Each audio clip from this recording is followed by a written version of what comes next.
Welcome to Mean Green Gameday. I'm your host, Jazzer Williams. I'm joined by Jalen Tucker, Connor Hibbett, and Wyatt Schott. Today we're going to be talking about all things college football, but first we have to start off with UNT versus Tulane, and UNT is coming off of a bye week, so we'll be talking about some of the things we expect from them this week. So first off, UNT versus Tulane. Unfortunately, we took a hard loss, and the score shows a little bit differently, but Tulane, they covered it very well. The score ended up being 45-37. I think that Tulane performed as we thought they would. Unfortunately, I think UNT was very disappointing on the run game. But guys, what do y'all think? Yeah, another nail-biter loss again. We lost basically by a touchdown again as well. So I agree with you, Jazzer. The score did not give off what actually happened during that game. That run defense was awful. We were not able to cover. They were able to throw the ball. They were running us down the field every time, especially that first half of the game. We looked a mess. But during that second half, that's when we clawed back, obviously, because our offense has been very liable and great for us this year and scoring those points. But games like this, it's still frustrating to watch, for sure. I think you guys have summed it up pretty well. The game went pretty much as expected. Tulane won at the line of scrimmage. We could not control the running game offensively, defensively. We could not beat Tulane at the line of scrimmage, and that's really what it came down to. We know what the Mean Green are about this year. We are finesse more than physicality. We don't really toughen it out. We kind of just win by flash, and that's really what it's been like this year, and that's what it was in this game. And Tulane had a 3-touchdown lead on us in the fourth quarter, and then we ended up scoring some. I mean, you could argue they're garbage time points, but at least we're fighting. So we have seen that from us this year. We do fight till the end. And at least our quality of performance offensively, it's a peak performance every single week. We do as good as we can, and we normally get the most out of our guys. But Tulane's just a better and more talented team. And John Summerall, their head coach, really good coach and one to watch for the near future to move up in the rankings of the coaches. Yeah, slow start for us offensively out of the gates. We get down big. I think we were down to like 28-10 or something like that. And our defense isn't good enough for us to afford to get down early like that. However, the offense did pick it up throughout the game. Chandler Morris played amazing, 450 passing yards, 3 touchdowns, no picks. I mean, you couldn't ask for more from Chandler Morris. He did an exceptional job. The defense, just the run game, something that we thought was improved. I don't know how much it actually did improve because Tulane ran the ball for about 300 yards, over 6 yards a carry. This was kind of the inverse of the FAU game for me because FAU played to our weaknesses, which was our pass defense, and they threw it for 350 yards and 3 touchdowns. Tulane didn't care. They said, we're a run-first team. We don't care if their pass defense sucks. We're just going to run the ball because that's what we're good at. Turns out they're really good at it because they ran it for 300 yards, and UNT couldn't stop them. They didn't care to throw the ball. They only threw it 13 times. And when they did that, they went 10 for 13 with 3 touchdowns, 1 interception. The reason why I stated earlier that I'm so impressed with our offensive performance, so I mentioned John Summerall, the head coach for Tulane. He came from Troy. You remember the last couple of years, Troy had arguably the best defense in the entire G5, and Tulane has the best has the best defense in this conference in their first year under Summerall, and we put up 37 points against them. So that's a good performance from our offense. Guys, this is my last show on Mean Green Game Day, and for the last 28 years, I think I've said the same thing on this show back when it was black and white. I said the exact same thing about UNT. We are a finesse team. We're not really built with physicality. I think we had 1 year where we were kind of able to rush the passer a few years ago, but ever since then, it's really the same story. We get beat at the line of scrimmage. We do as good as we can with the skill position, and I love our skill position, but we just don't have the guys up front to be able to beat a team with the talent and physicality like a Tulane has. Yeah, I think we kept saying on this show multiple times over and over again, we're very proud of our offense this year. We have been very impressive with having Chandler Morris as our QB, having DT Sheffield, Damian Moore. We've been having definitely people that have stepped up offensively side of the ball, which is great to be able to score those points, to be able to get those wins that we need. But it's a constant thing with the defense has been the problem, and it starts with that defensive coordinator. It's the second year here at UNT, and so it's just been a constant struggle with us, with our run defense, with the pass, that we're not able to cover those things. And teams are obviously catching up to us and seeing that when they watch the film, that, okay, this is UNT's weakness, let's play to it. And every time we've lost in these narrow biting games. Even the FAU game, that was a game where I thought we would blow them out way more. But FAU, guess what they did? They played to our weakness, and it showed during that game, and that's why we narrowly won that game. So coming up for the rest of our schedule, it's like I just want us to get bowl eligible at this point. That's what for me right now is my main focus for UNT. Obviously, we're playing the Army today, so that's going to be a game that we're going to probably talk about a little bit later. But I think when we have teams like Eastern Carolina, UTSA, and Temple, obviously we already know that's a guaranteed win, but still Eastern Carolina, the way they've played before against Memphis that I witnessed there, they definitely played a game against Memphis, and they're looking to me a little scary for UNT to play. And we're playing at home for that game, so it's going to be an interesting back half of the season for sure. I think that you make a great point about the FAU game. Everybody was expecting us to win and blow them out of the water just because we had so much advantage over them. Yep. But something to point out is that I can't remember if it was yesterday or the day before, but East Carolina and FAU just played, and East Carolina blew FAU out. Exactly. Like, it was bad. And so having to see that, and in the back of my mind, I was like, FAU was putting up numbers against UNT. That's a problem.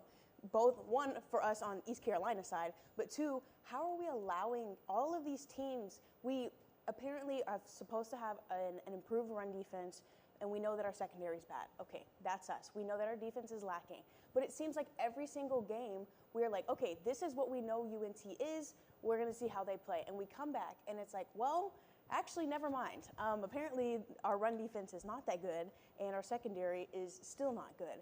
These teams are coming in it's like a game-by-game basis. Every team is coming in and getting exactly what they want, and it's leaving us like, where is UNT's defense? And it kind of comes into play, like, what is happening in the game, like actually on the field? Is it a culture thing? Like you said, is it a coaching thing? Because I think it's very unusual for a team to consistently change up, like, okay, we're good at rushing defense a little bit, but then we're allowing this much. We know our secondary is bad, and we're allowing this much. It's like we can't have any kind of consistency on defense. Yeah, and it has me concerned for this game coming up this week that we have against the Army. We're coming off a bye week, of course, but we're also coming off that loss against Tulane, of course. Like I said, it was a narrow game. We only lost by 8 points that game. Very close game. Same thing with the Memphis game. Close games that we're losing. But we can't guarantee these narrow losses for the rest of our season. Coach Morris, this is his second year at UNT, and I think with his how his record was last year and compared to this year, we have been on a very steady track, looking great. We have definitely changed as a UNT team. But the fact is, why is our defense not changing? Why are we not changing that culture for the team? Because we just look like a team that we're just relying so much on our offense. That's going to beat up our guys at the end of the day. I want UNT to become a team to where we're able to say, hey, we can start looking at possibly playing in a conference championship. This year, obviously not, because you have obviously teams like Memphis and things like that. But I think as time goes by, UNT can definitely look better over time. I agree, and I think that something that we will talk about later is how will UNT match up against Army, which we have later on in the show. And as we've discussed and we've reviewed all of Tulane and UNT, guys, so don't go anywhere. We're going to be talking about more things about national college football. Good evening. My name is Amanda Hasbell, and I'm joining you here today in the Union Parking Garage. Today we're going to be going over how to drive safely in the parking garage. Let's go see. Oh my God! Oh my God! This girl just got hit by a car. Let's go see what happened. Ma'am, are you okay? Are you okay? Did you see that lady hit me with a car? Yeah, we did. I got it all on video. Oh my God. Let's go over here and talk about how we can prevent that. Yeah, not the hospital. Well, right now we're going to ask you a couple questions on how we can drive safely in the parking lot. What are ways that we can be aware of our surroundings? Oh, we can look both ways. Jenna, also, how about putting the distractions away? Yes, just like our phones, turning our music down, and also not focusing on our passengers. Where can you get information on how to get a parking pass? Transportation.unt.edu. If you park in a garage, make sure you pay on the app or look for further instructions on how you should pay. And remember, no pass, no park.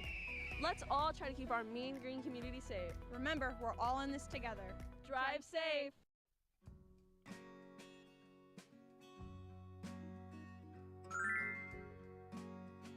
I'm here to rescue you.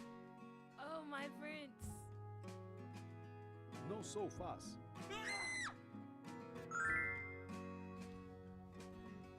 This story's going to be awesome.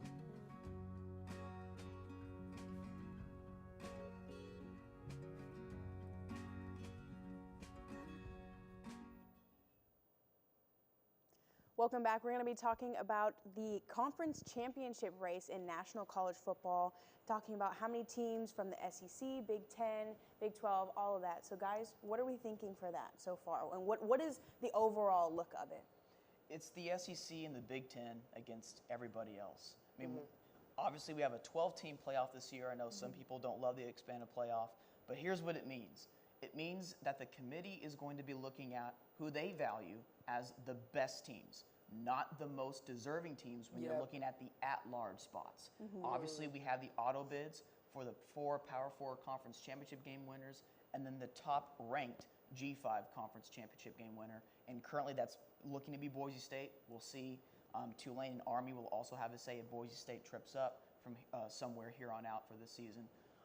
But when you're looking at the at-large spots, the committee wants to put in who they think are the most talented teams, the quality of talent, not so much the quality of performance. And so the people that argue like, but that team deserves it more. They are 9-1 versus this SEC team that's like 7-2 and they haven't even played as many games or won as many games. It doesn't matter. The committee wants to put in who they think has the body types and again, the quality of talent, who's putting in the NFL talent. Like the SEC and the Big 10 always lead the country in the most NFL draft selections. The SEC has had 18 consecutive years of leading the country with the most NFL draft picks. That is what the committee is going to be looking at. Not your fun stories, not your Armies, your BYUs. It's going to be the Tennessees of the world, the Alabamas or the LSU, whoever wins that game. It's that 2 or 3 loss SEC or Big 10 team that has that talent. That's who they want to put in. Absolutely. Here's how I see it. So the SEC is probably going to send 5. That's my guess is that they send 5. You got Georgia, you got the winner of the LSU-Alabama game, because the loser of that has their 3rd loss. They're probably out of it. You got Ole Miss, you got Tennessee, and you got Texas. There's a path for A&M to get competitive in this. They have to beat Texas. This is going to be the most chaotic scenario. Georgia loses to Ole Miss. Texas loses to Texas A&M. And Tennessee loses to Georgia. Because then you have about 5 or 6 SEC teams, all with 2 losses. Yep, exactly. And now this is what I'm really, really curious about. Let's say that scenario happens, okay? You're going to have a 2-loss team playing a 2-loss team in the SEC championship game. Yep. Are you going to punish the loser of that game and keep them out and put in another 2-loss SEC team who didn't even make the conference championship game? Yeah. What do you do in that situation? Because you're either putting in a 3-loss team with a conference championship loss, or you're putting in a 2-loss team who didn't even make the conference championship. So it's going to get really, really messy, and someone's going to get snubbed, and someone's going to be really angry, and there's going to be a lot of controversy, and no one's going to be happy. Yep. It's just how it's going to go, and that's what happens whenever you expand the playoff. It happened with 4. It's definitely going to happen with 12. Yeah, for sure. This year has been the most chaotic year of conference play all over the conferences, but especially SEC. Let's just start back all the way back to like week 2, 3 when Vanderbilt beat Bama. Let's just start there. That's a simple start right there. And then we can talk about Arkansas beating, who's it? LSU? Tennessee. Yeah. Tennessee. Yes, Tennessee. Let's just talk about that. That was just the start of the chaos. And now we're getting towards the back half, towards the end of the season, where it's time to get ready for the conference play and for the playoffs. And now all the committee has to do is sit here and look, how do I manage to put people where? Because obviously, the committee's going to look at who's just the best team. They don't care about who they played and who had this win, who did this. They're just saying, okay, well, here's their record. They look good. Boom, we're going to put you in. So, these conference games are going to be narrow to get them on the pathway to get to the playoffs. Yes, good point here. We're talking about Georgia versus Ole Miss. This is a game who both teams need this type of win. Yeah, Ole Miss can't afford to lose it. It's their 3rd one. They'd be done. Yeah, they're done. They're absolutely out. But Georgia, especially, if they lose this game, they have to be out. Then they have to. Well, Georgia loses this, they have to win out. Yeah, they have to beat Tennessee, and then they have to win the rest of their games. Yeah, and that's not a guarantee to win those types of games. So definitely chaotic year. I mean, we can even go into Big 12 talk and what's going on over that side. I mean, obviously you have BYU, but we also have Colorado and talk now going into playoffs. But now you have Texas Tech, maybe be able to snub Colorado. So there's a lot of chaos going in all conferences, especially that Power 4 for sure. I see the Big 12. Sorry, I was going to say, I see the Big 12 as like a 4, maybe 5 team race. It just depends. Texas Tech needs some help. Kansas State needs some help because they both have 2 losses in conference. And so they need help from other teams, but they play a lot of those other teams, so they can play spoiler. When we're discussing all this conference chaos with every single power conference that we've spoken about so far, notice the difference when we talk about the SEC. It's like we're talking about these high quality of talent teams versus the Big 12, where it's like, imagine if you put, say, Tennessee in the Big 12. I'm not saying that they would win every game, but they would be the conference favorite, and they're going to be what, third, fourth, or fifth in the SEC. They still have a chance to win the SEC.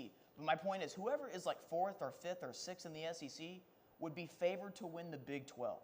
That is what the committee is going to look at. Wyatt discussed all the chaos. Jalen discussed some of the chaos that could occur. And that's very true. Who knows what teams are ultimately going to be in certain slots? But I'm telling you right now, the Big 12 especially, the Big 12 fans, they're going to feel like they got snubbed out of one or two slots, because the committee is going to look at all this chaos and say, okay, we can't really look at this from a metric standpoint, but we know that they have their own agenda, and they're going to put in the teams that ultimately have the body types that can make a run in the playoff. If you put South Carolina in the Big 12, they're favored. They're favored in every single game that they play. That's a 3-loss SEC team. Yes. It just shows the talent gap. Every single year, the SEC dominates the recruiting rankings and NFL draft picks. It just shows that they're more talented teams. They're better teams. It's just the reality of it. There's 130-something teams in college football. They're not all on the same level. Let's stop pretending that they are. Yes, And for sure. one last argument. There might be a little bit of an argument here from Big 12 fans. I keep referencing Big 12 fans. This is anybody that would look up the stat. They can go look at bowl games from the last 6 or 7 years during the playoff era, and the Big 12 actually has a winning record over the SEC. Those are in non-playoff bowl games, and I'll tell you why. The SEC has all their opt-outs. Those teams don't care, and those outside of the playoff games. The Big 12, it's their Super Bowl. It already tells you the landscape of college football right now, and that's what's going to happen in a month from now when we're looking at the playoff discussion. Really quickly, I want to touch on, we didn't talk about the Big Ten or the ACC. I just want to touch on those real quick. So the Big Ten's probably sending 3. They could send 4 if everything goes right. Ohio State, Oregon, Indiana, and Penn State. Yeah, those are the 4 that they could send. Penn State plays Washington. You watch that game. Washington's sneaky good. Indiana, if they lose to Ohio State, they obviously have to win out and go to 11-1. They wouldn't make the conference championship game because Oregon and Ohio State would play in it. So does the committee put in an 11-1 Indiana, especially if all those 2-loss SEC teams are sitting there? Their best win is what? At Michigan?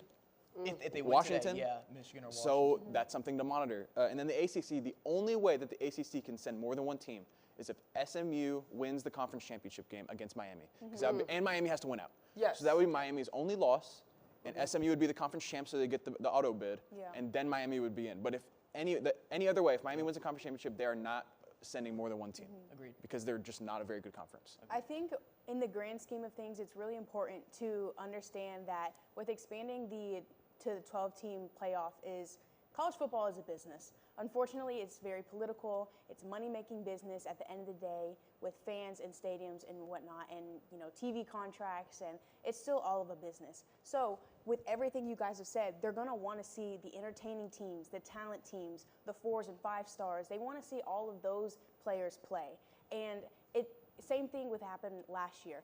Florida State, they ended up getting snubbed. Yes, they got snubbed in the 4-team, and everybody was upset because they're most deserving. And, this is not your typical elimination AAU tournament. This is college football. These kids are getting paid millions of dollars in NIL. They're not going to just put some random, hey, love that we have a Mountain West team in there. Right. But SEC is going to dominate the college football. And that's what we're going to be talking about next. So don't go anywhere. Stay tuned. I'm so tired. I feel ugly. I'm not okay. I didn't know UNT had counseling services. Maybe I should check it out.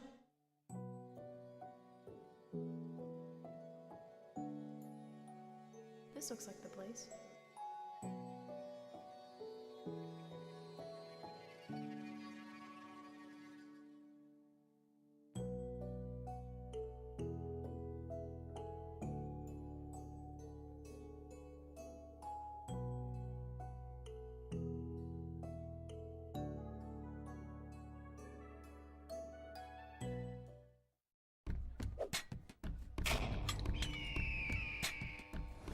Why should you join Talons? We are very welcoming to people who may be a little bit hesitant. There's people currently right now in our organization who are in leadership positions who were hesitant before to join, and they found out that they just loved the organization and wanted to be a bigger part of it. They post about the football games, everything they're doing, all their events that they host. What's the best part about Talons? I would say meeting new people, because the university, while it's a kind of small campus, in terms of like physical land, there's a ton of people here. And so getting to meet all these people who have so much school spirit and love for this university and wants to spread that to other people, it's kind of like a little miniature family that we're in.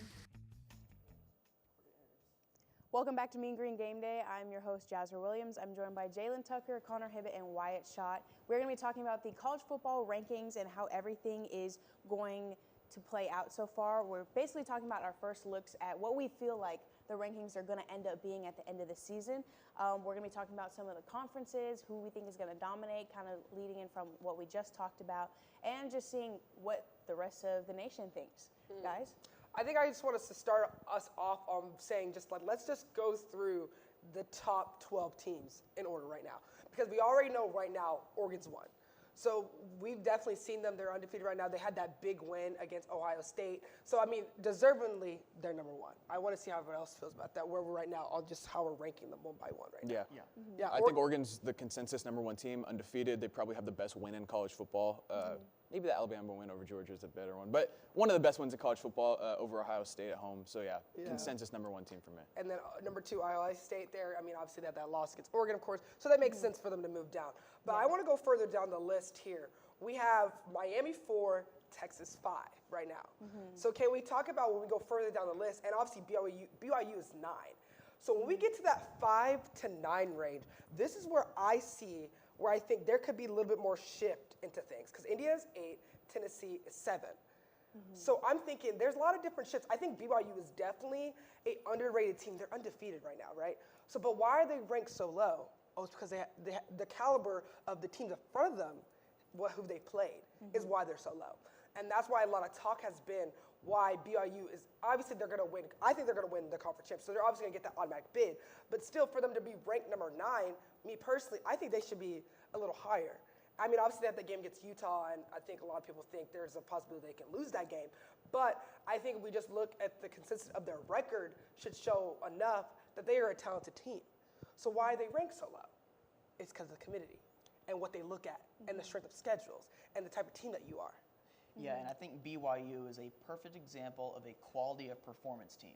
I think coming into the year, BYU's goal was to just simply try to make a bowl game. And so when you have a team that's overachieving like this, sure, they're a fun story. They're a well-coached team. Kalani Sitake, if you're listening to this, which I know you're not, but if you happen to be listening to this, I think you're a tremendous coach. You always get the most out of your team. I think he's one of the better coaches really in all of college football when you look at the passion and the energy that he brings and the situational play calling. I think he's kind of genius, honestly. He just finds a way to get the most out of his guys. But when you look at the talent on the field for BYU, it's just not the same of like a Texas or a Miami. And so even though BYU, again, quality performance, they are deserving of a really good spot, they're going to have to continue to win because the committee is looking at this team like, okay, you keep hitting your peak every single week. It's just a matter of time before a team like a BYU that doesn't have as much raw talent on the field is going to slip up. And that's why they don't want to put a BYU up higher in the rankings because they're essentially waiting for BYU, Indiana, Iowa State, teams, Army, even though they're only 25th, they're waiting on those performance teams to trip up because they know that they're not as good as their record. So this is my thing. Who would you put BYU ahead of? That's ahead of them right now. No one. Probably no one. Yeah. You know that the teams ahead of them are better than them. Yeah. Although they are undefeated, they've played a much weaker schedule, and anyone that watches college football knows that the teams ahead of them are better. Something that I am interested in looking at, though, is the fact that Tennessee is sitting at, 7th? Yeah, they're 7th. They're sitting at 7th, they have 1 loss, okay? Notre Dame is sitting at 10. And they have 1 loss. They're behind BYU and Indiana. Tennessee's ahead of BYU in Indiana. The committee is making a point that they are punishing Notre Dame for that Northern Illinois loss. And I'm very thankful they're doing it because if not, then that game doesn't matter. Yeah. It's like, well, don't even play the game if you're going to rank them ahead of undefeated BYU and Indiana. So I'm glad that the committee is doing that. They're putting their foot down. They're saying, Notre Dame, you lost to a G5 team who's not even very good. It's not like the Oregon and Boise State game. Like Northern Illinois is not very good. You lost to them. You're being punished for it, and they won't move more than 10. They probably won't get higher than 9 or 8. Assuming, let's say Indiana loses a game, let's say BYU drops a game. I don't see them getting above 8. I agree with that. I think they'll be stuck. Game. They'll be stuck. I think when I look at the bracket, that's been like the talk right now with the top 12, and we think about the matchups that are a possibility, because these are obviously possibilities with this playoff bracket. This is if nothing happens and nothing messes up in the next couple weeks, because there's still a rest of the season to go, and plus conference play. Because I think about teams like SMU, who's sitting right now at 13. They're right there on the cusp of it. Now, let's say we get to the end of the season, right? They win out, Miami does well, right? And then it's time for SMU to play Miami, and SMU pulls the win. Do we let SMU, and like we talked about earlier, do we let both SMU and Miami, two ACC teams, get into conference play here? I mean, to the playoff games here. That's where I find interesting, because then it's like, who do we knock out then?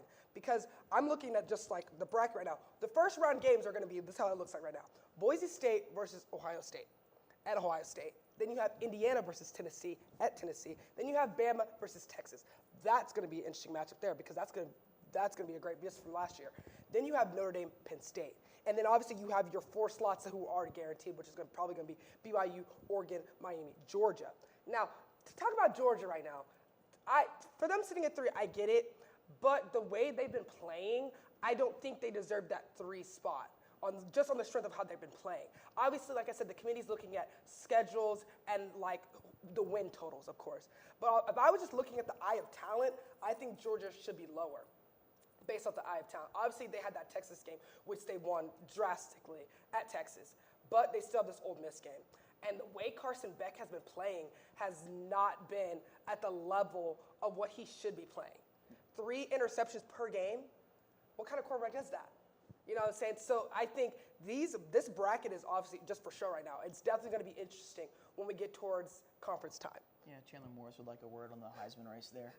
I mean, Bryson Daly's in it, so why not? Yeah. Throw Chandler Morris in it. Why not? Yeah. He's been consistently playing well, Chandler Morris. So why not? Let's go with the Sycamore take. I have to give one Sycamore take before I end my career with Mean Green Gameday.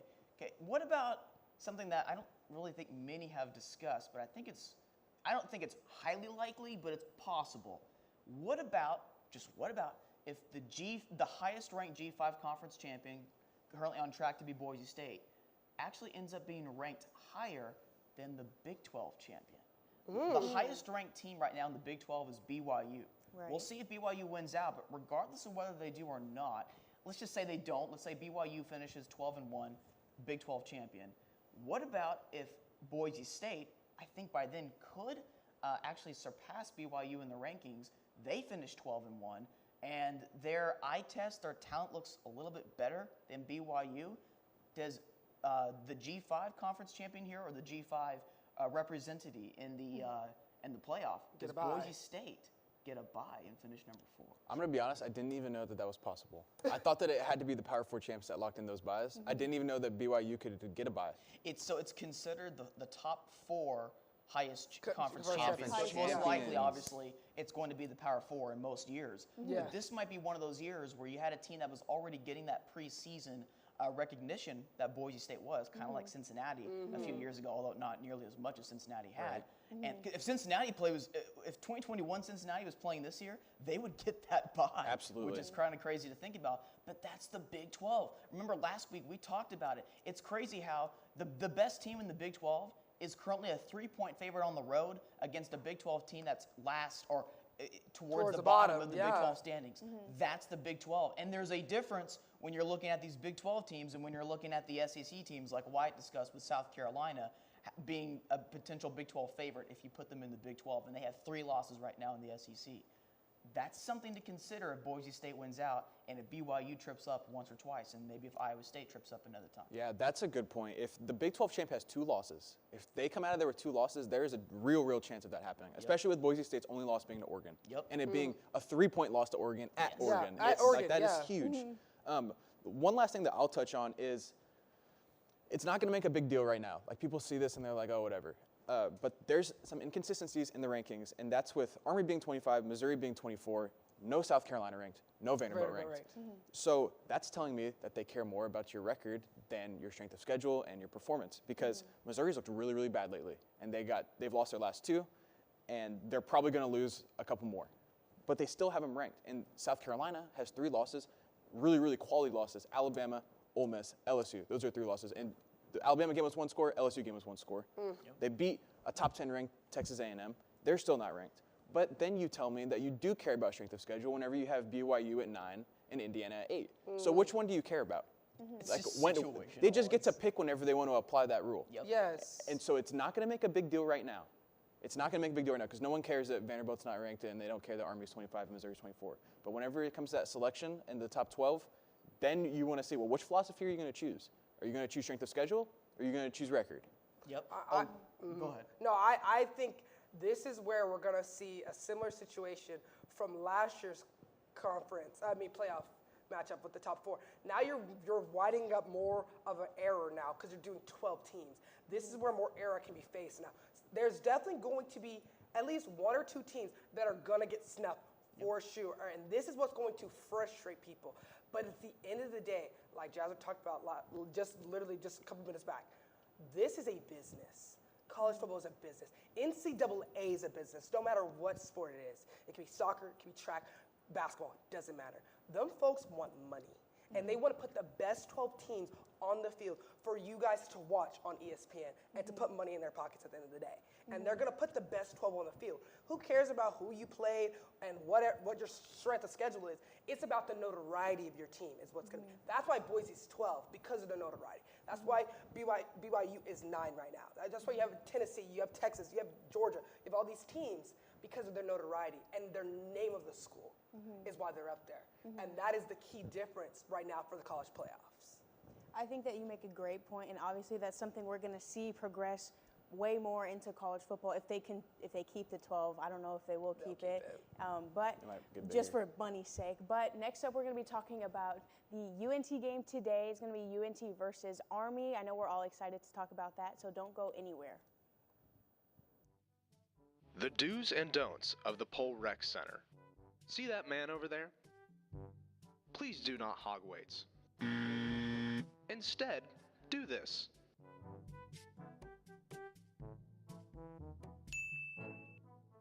Another important part is having an attentive spotter. See, here is an example of a non-attentive spotter. Instead, do this.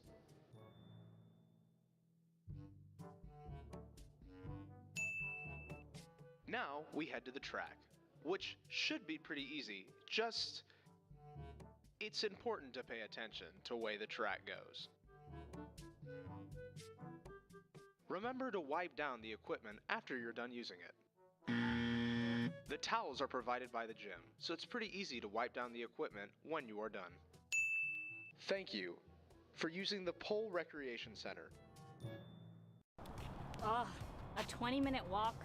I don't want to do this right now. Don't worry, you can just use Transit. Transit? What's that? Transit is a mobile app that provides real-time tracking to connect buses, UNT shuttles, and even A-trains. Simply download the app, then tap on the search bar and type where you want to go. In a matter of seconds, you get results for all available routes. And the best part of it is, it's completely free for UNT students. What are you doing? I'm downloading it right now. Download Transit today and remember, make life better without a car.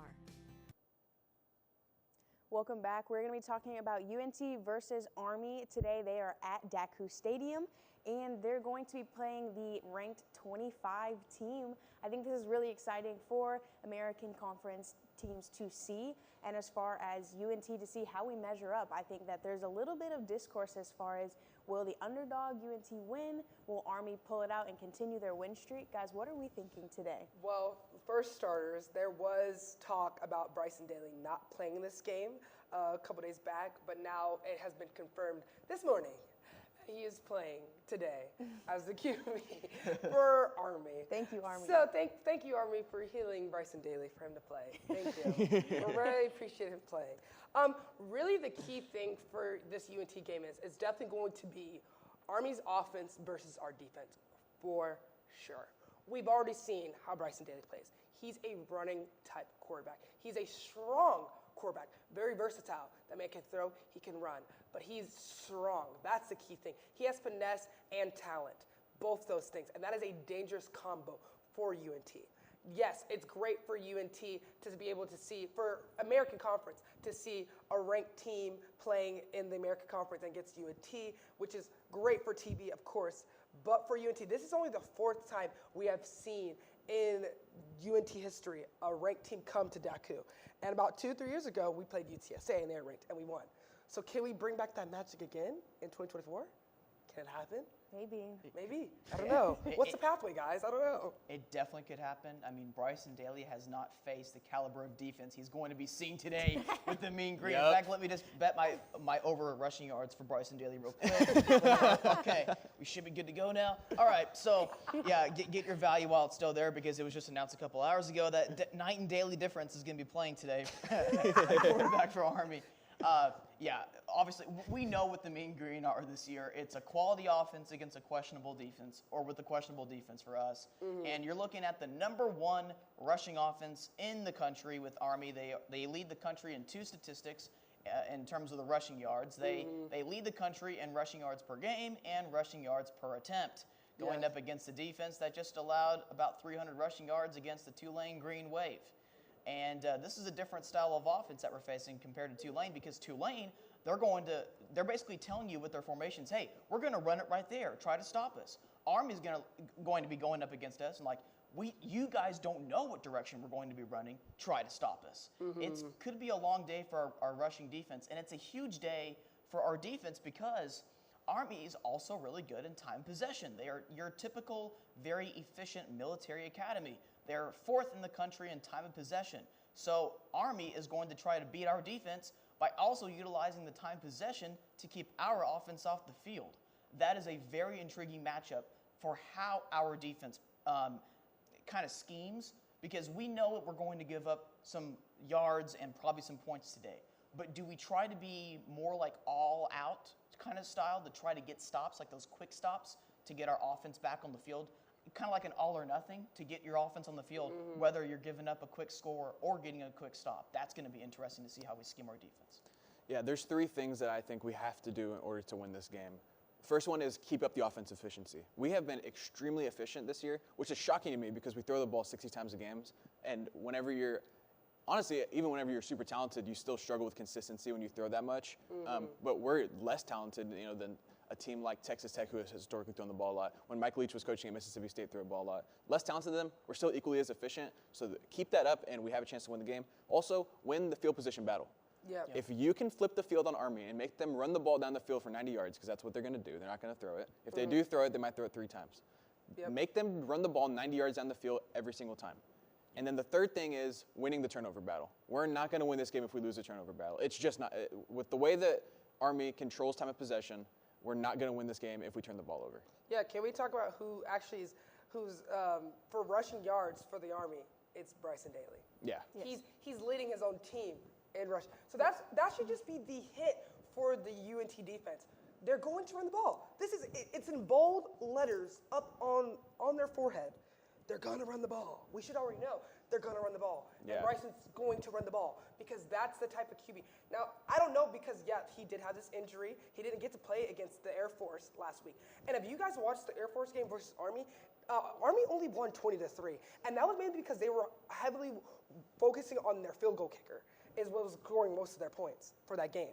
So them losing Bryson, that showed how weak Army is. So that should be the key thing. So we're able to not be able to let Bryson Daly have an advantage during the game. This is where UNT can possibly reach up to their peak for this game. This is Army, to me personally. Other than their Notre Dame game they're going to play, we're going to be one of the tougher teams they're going to play offensively for the team. Defensively, we got to cover that spread.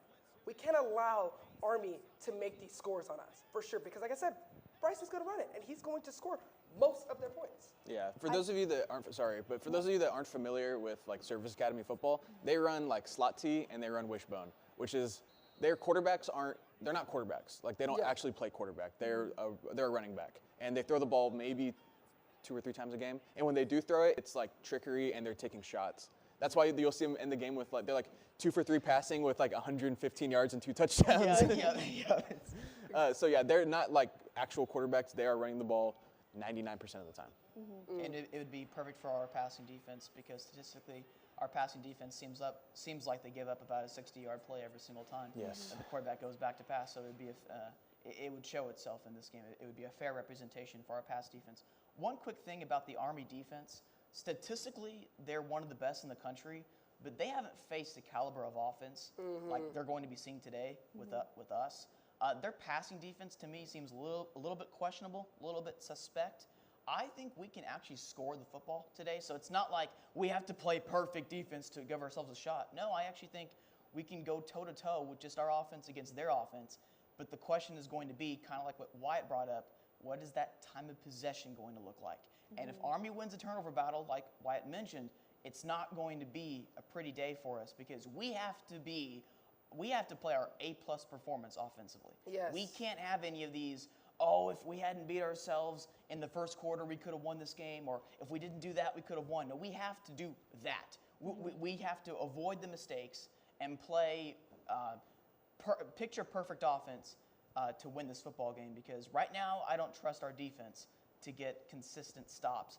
And really no defense has stopped Army, so why should I believe our defense is going to be the first defense that shuts down the Black Knights? I mean, we're going to see, obviously, that dynamic duo with DT Sheffield and Chandler Morris, which we have definitely enjoyed to watch. Well, first off, we're going to see this game on ESPN2, so that's a big thing for us. We're going to be able to get that highlight, get that shown, get UNT on the map and shown.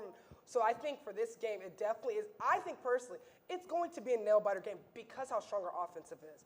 But can we keep relying on our offense for so long? I know we're getting towards the end of the season and things like that, and I mean we're 5-3, which is great to see for a UNT team. We're one game away for winning a bowl game, and we are definitely the underdogs for this game for sure.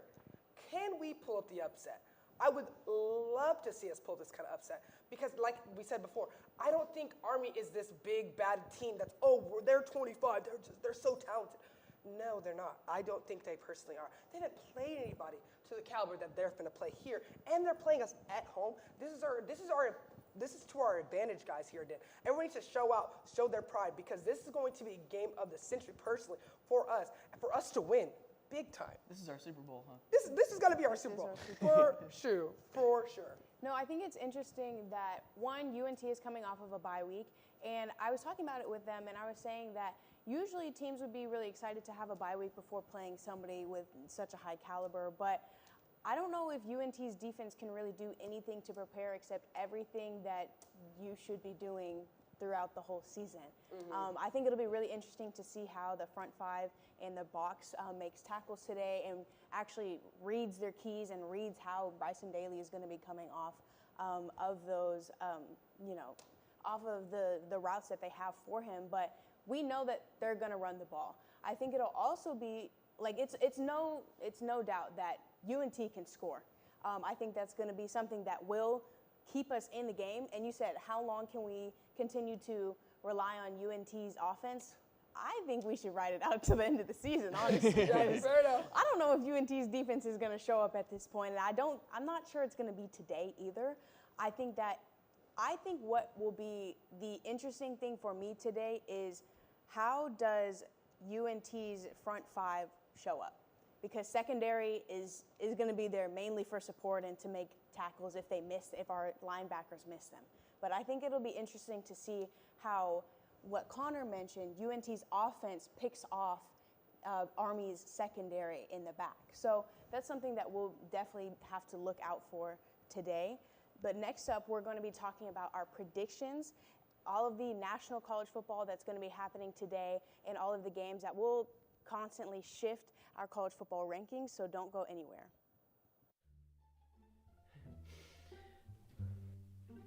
What's wrong? Are you stuck in your paper?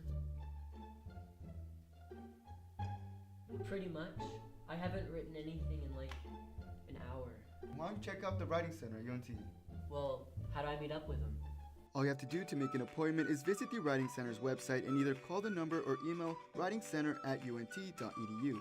The appointment is 30 minutes long, and the trained tutors will be able to help with brainstorming, correcting grammar, ensuring clarity, and a wide range of services. They also do walk-in appointments. That sounds awesome. I'm gonna check them out. So, when's this paper due? 30 minutes. For more information, visit the UNT Writing Center's website. Yeah, it's 6 pages. Willis Library, located at the University of North Texas. It has computers, printers, and the building is open 24/7. By going online, you can book up to an hour of reserved space in one of the many private study rooms. Many of them are equipped with whiteboards, a table, and a TV to hook up to your computer. Textbooks can be checked out for free with a student ID. They also have many of these in ebook forms. This is still a library, so always remember to be quiet and respectful of other surroundings, especially in certain places where talking is not allowed. For example, the 3rd and 4th floor are completely quiet. As you can see, Willis Library has many options for students, with it offering many media sources and staying open all the time. Welcome back to Mean Green Game Day. I'm your host, Jazzer Williams. I'm joined by Jalen Tucker, Connor Hibbett, and Wyatt Schott. In this block, we're going to be talking about all of our college football predictions, all the things that are going on today, all of the amazing games that are going on. First up, we have number 3 Georgia versus number 16 Ole Miss. We have number 11 Alabama versus 15 LSU, 20 Colorado versus Texas Tech. We have number 9 BYU at Utah, and we have Michigan versus Indiana. And of course, later we'll be talking about our Mean Green Eagles versus Army.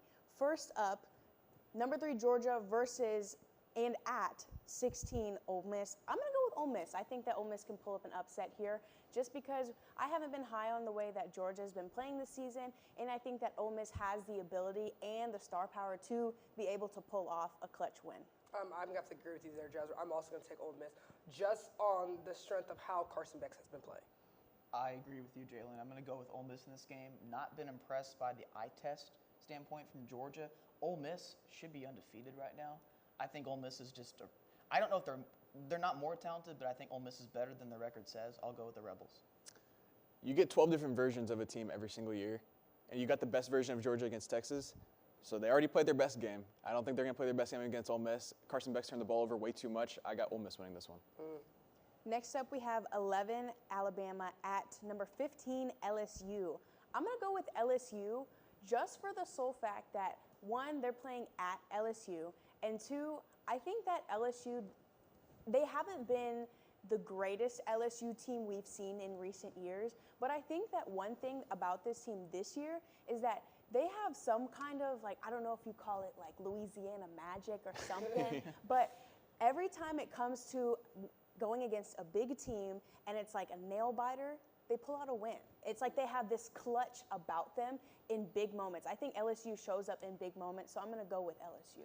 It's definitely going to be the battle of the QBs. Shout out to my dad, because we were talking about this game just last night. He was like, I want LSU to win. Well, I'm voting against you, Dad. I think Bama's going to get the win. I think they're going to get the win, and they're going to pull it out. So I got Bama for this one. I'm going with the Cajun clutch. Give me LSU. I like that. Cajun clutch. That was good. LSU at home is, especially at night, they hardly ever lose. I thought they were a little bit fortunate to beat Ole Miss. It seems like every week that we have LSU on the show, I always fade LSU. So I'll finally pick LSU. Playing at LSU at night is no joke. Like, it's serious. It's real. I'm going to take Alabama in this one just because I think the LSU secondary isn't very good, and I have seen 0 run game from LSU offensively this year, and it's made Garrett Nussmeier, his numbers look a little bit worse. So I got Alabama in this one. Next up, we have 20 Colorado at Texas Tech. I'm going to go with Texas Tech. I'm picking against Colorado. I still love the skill players that they have there, but I just don't think that Colorado has really gone up against a super physical team and a team that can throw the ball and just like a Texas Tech, like a notoriety team. Sorry, I'm trying to get that word out like you, Jalen. I don't think that they can pull it off against a Texas Tech, so I'm going to go with Texas Tech. I think obviously going on the road is always going to be tough, but I'm going to choose Colorado for this game just on the strength of Shador and Travis on this game. I think they can pull it out. I think it's going to be competitive. It's going to be a fun game, and I think this will just help Colorado for the rest of the season to get to that conference talk. Texas Tech, how dare you beat Iowa State? You broke my heart last week. How dare you pull that out? But I will never forgive you for that, but I am going to pick you today. I'm going to go with the Red Raiders. I'm going to go with Texas Tech as well. Playing at Lubbock is a tough thing to do. I think Taj Brooks is going to run the ball for a lot of yards today. Yes. Next up, we have number 9 BYU at Utah. I'm going to go with Utah just because we've talked about how BYU has been performing well, but it's not the same. I think that Utah might just sweep a win. I think this is a game that BYU needs to guarantee for themselves, because a loss like this is going to mess them up for sure in that playoff talk. But I'm going to choose BYU for this game. What can go wrong? It's the Big 12. It's only a field goal favorite for the number 9 team. It's a rivalry game. Both teams coming off a bye. BYU's undefeated, right? I'm going to go with Utah.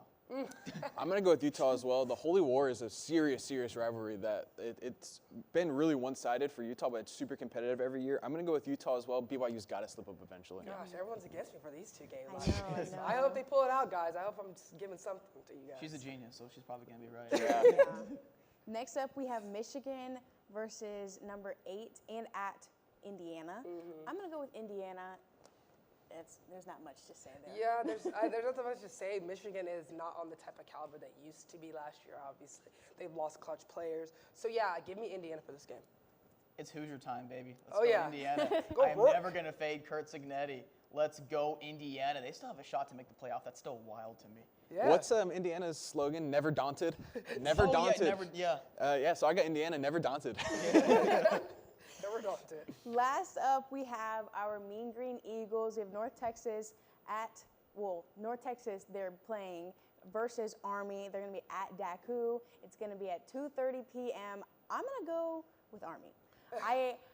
I really do. It's like I say this every week. I want UNT to win so bad, but they've just been so disappointing. And as far as someone has to win the game, I'm going to go with Army, especially now that they have their QB back. That has definitely boosted my Army win. Well, along with Connor, guys, this is also my last show on game day as well. It's been so fun being on this show. I'm such a big fan of UNT athletics, especially UNT football. Shout out to my parents, because they definitely helped me motivate me to get on this show, especially my dad, because I've been calling all the time on every game. And we were definitely talking about this UNT Army game and how much I was back and forth who I want to win, because I do want to see it upset. Since I am a Mean Green Eagle, I bleed green. But I have to choose Army just on statistical reasons and how the Army's been playing and the strength of their quarterback, Bryson Daly. This might be the last little bit that you're going to hear my voice on the show, so I'm going to talk as slowly as I can to string this out. It is 10:54. I am not worried about the time right now, so I'm just going to kick back and talk as long as I can. No, so I picked UNT on almost every single show that I've been on for the last several years, and you know what? Army's undefeated. It's been a perfect season for them. What could have gone right has gone right for them. You guys have seen those commercials, go Navy, beat Army. Go North Texas, beat Army. I love that. I love that. I just came up with that on the spot. I did a lot of theater in high school, so sometimes I just had stuff that spins off my head. So yeah. I was doing my research last night and taking my notes and stuff, and I had Army beating North Texas originally. But then I realized, it's Connor's last show. He picks North Texas every week. I'm going to go North Texas. And I just wanted to add, this is our last show, and we have a lot of people that have worked on the show for a long time that are graduating. So thank you to Drew, who is back there, technical directing. Yes, thank you to Mackenzie, who is on the camera right now. Yeah, Mackenzie. And thank y'all, Jalen. Thank you, Connor. It's been a pleasure to work with y'all. It's been great. Thank y'all. Yeah, it's been great of a show. I definitely appreciate this chemistry of people on this table. We have had so much fun just talking about college football, everything. This is family right here, guys, and I just appreciate all you guys so much too. Thank you guys so much for tuning in and coming along through this journey with us the past couple years. We've been on the show, Connor, a lot of years. Thank you guys so much for watching today's show. I hope you go out and watch the UNT versus Army game. It's going to be exciting, and that win will definitely be a nail-biter for sure. And go and watch all of the other college football games that are going to be broadcasted today. But make sure to follow us and keep up with us on our socials, because today is our last show for the season, but we'll be back for basketball season. So come back for then. But thank you guys so much again. Go Mean Green. Go Mean Green.